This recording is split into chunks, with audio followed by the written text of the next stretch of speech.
Right, FTDX-10 we have here. That's no touchscreen display is not working.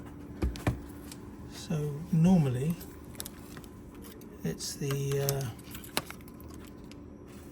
little touchscreen chip there. It's usually faulty. I've changed that. Still doesn't work. So now I'm trying a display. So we'll just zoom out. Hopefully we'll see if it works.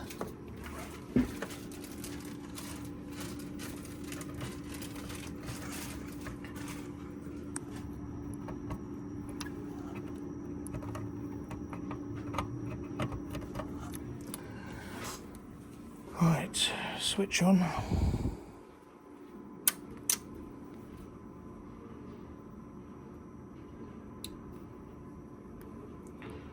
Still no touchscreen. So I have to order a new board.